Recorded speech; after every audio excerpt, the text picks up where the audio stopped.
xibaar yu wér te wóor ca tàng ba abonnez-vous pour ngeen di mën di jot suñuy vidéo. dal leen ak jàmm seen chaîne bi di Buzz 221 HD.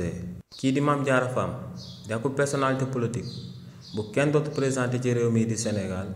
yëkkati na ay kàddu daal di xamal sénégalais yi que ne kii di Madiambal Diagne akub mercenaire de la plume la bi nga xam ne waa France ñoom ñoo ko yàgg daal di ngemb ngir mu jéem a daal di déstabiliser réewu Sénégal si li ni mel kii di Mame Diarra Fam ne lu leer ba am moom mooy que ne moom lu mu gëm moom mooy que le 4 novembre bi ñu jëm ginnaaw bu justice française dégloo kii di Madiambal Diagne ba noppi ne ñooñee liñ nammuñu ko daal di extrader ngir mu daal di ñëw ci réewu Sénégal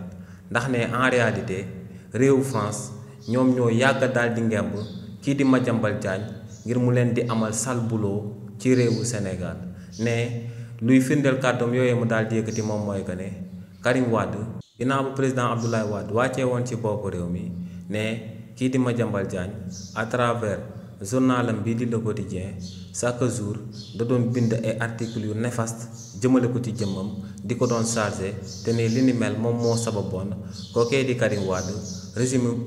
président Macky Sall mënoon koo daal di jàpp ci réewu Sénégal facilement ndax ne kii di Madiambal Diagne moom moo nekkoon manipulateur bi nga xam ne moom moo nekkoon ci ginnaaw nee nag bu kenn daal di fàtte que ne Abdoulaye Wade avant muy daal di wàcc ci boppu réew mi ci réewu Sénégal daa jëloon ndogal daal di daax base militaire française yu nekkoon ci réewu Sénégal daal di menacer seen intérêt yu bëri yu nekkoon ci réewu Sénégal demoon sax ba dummóoyu leen tàmbale woon di doon traité ak naar yi ak monde arabe bi ne li ni mel nag moom métti woon waa France te ne li ni mel moom moo sababoon ñu armé woon kookee di Madiambal Diagne ngir mu fexe ñu daal di teg loxo kii di Karim Wade nekkoon doomu président Abdoulaye Wade nee nag pratique boobee kookee di Madiambal Diagne di daan amal mosu koo daal di bàyyi te ne li ni mel moom moo sabab bu demee ca France foofee dañ ko fay daal di aar ndax ne ñooñee en réalité ñoom ñooy vrai patron wu kii di Madiambal Diagne te ne li ni mel moom moo sabab kookee ginnaaw bañ ko